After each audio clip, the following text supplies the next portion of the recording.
Kurt Cobain, the voice of a generation, the man who reshaped rock music in just a few years, and the icon whose death still haunts millions around the world. On April 5, 1994, the world was told that Kurt Cobain died by suicide. But from the very beginning, the details never made sense. A shotgun wound, a suspicious suicide note, a house filled with unanswered questions, and a level of heroin in his bloodstream that, according to experts, should have made it impossible for him to even pull the trigger. For 30 years, fans, investigators, and conspiracy theorists have all wondered the same thing. Did Kurt really kill himself, or was something far more sinister behind his death? Tonight we dive deep into the mystery. We examine the final days of Kurt Cobain, the contradictions in the official story, and the theories many believe were covered up. This is not just the story of a legendary musician. This is a chilling case filled with secrecy, fear, and shadows that stretch far beyond the walls of his Seattle home. Kurt Cobain was never someone who wanted fame. He wanted music, pure, raw, emotional music. Yet in the early 90s, Nirvana became a global phenomenon. Smells Like Teen Spirit turned the grunge movement into a cultural explosion. But behind the success was a man battling chronic stomach pain, depression, heroin addiction, and intense media pressure. Kurt often said fame felt like a curse. Even close friends later revealed that he felt trapped by expectations, trapped by addiction, trapped in a life he never asked for. He had money, a family, and worldwide fame. But inside, he was crumbling. In the weeks leading up to his death, Kurt's behavior became increasingly unpredictable. He checked himself into a rehab center in California, but then suddenly escaped by climbing over a 6-foot wall, disappearing from the facility, and boarding a flight back to Seattle. Friends claimed they couldn't reach him. His wife, Courtney Love, reportedly hired private detectives to track him down. Meanwhile, Kurt was seen wandering around Seattle alone, visiting old friends and trying to buy a shotgun days before his death. Many of these actions seemed contradictory, some peaceful, some alarming. But what happened next would become the center of one of rock's biggest mysteries. On April 8, 1994, an electrician found Kurt's body in the greenhouse above his garage. The official story claimed he had been dead for 3 days. He was found sitting with a shotgun across his body and a note nearby. But from the very beginning, nothing about the scene seemed right. The shotgun was too long for the position he was in.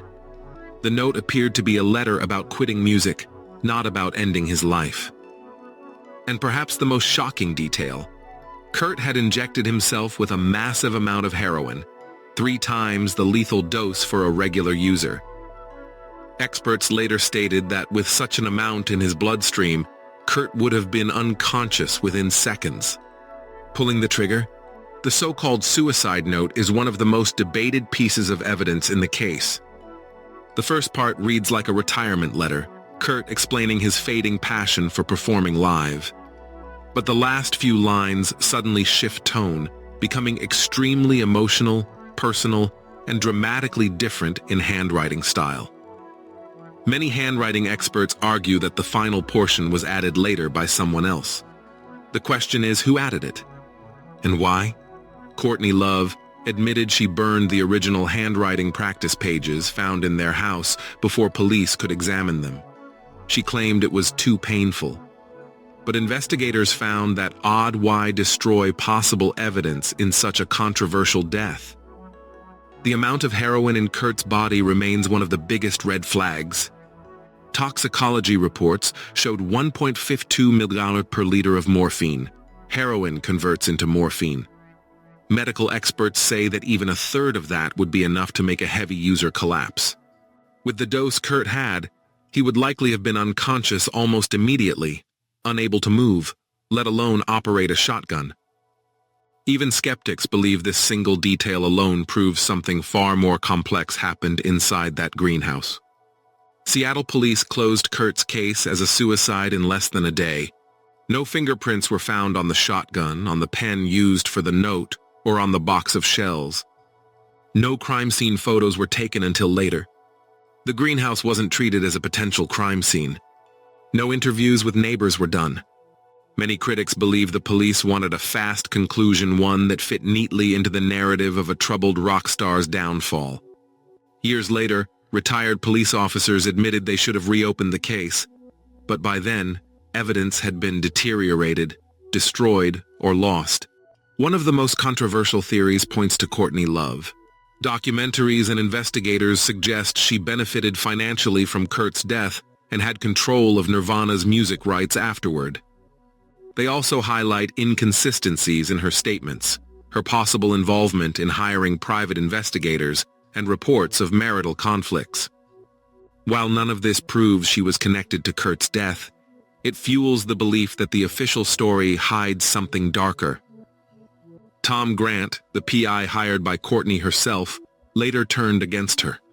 He claimed he uncovered multiple contradictions, suspicious timelines, and misleading information.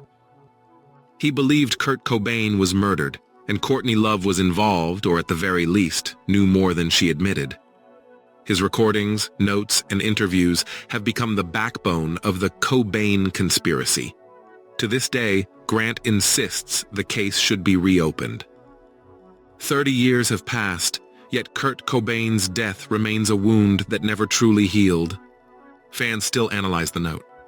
Investigators still revisit the inconsistencies. Musicians still pay tribute to the man who gave them courage to be vulnerable. Kurt Cobain didn't just change music, he changed culture. But his final chapter feels incomplete, filled with shadows and secrecy. Perhaps one day the truth will come out. Until then, the world is left with haunting possibilities. Kurt Cobain once said, "The duty of youth is to challenge corruption." Maybe that's why so many people still refuse to accept the official story. Maybe the truth is still waiting somewhere in that Seattle house, in missing evidence, or in the memories of those who remain silent. Kurt Cobain was more than a musician. He was a voice for the broken, a poet for the misunderstood, and a mystery that refuses to die. This was the unnatural and mysterious death of Kurt Cobain,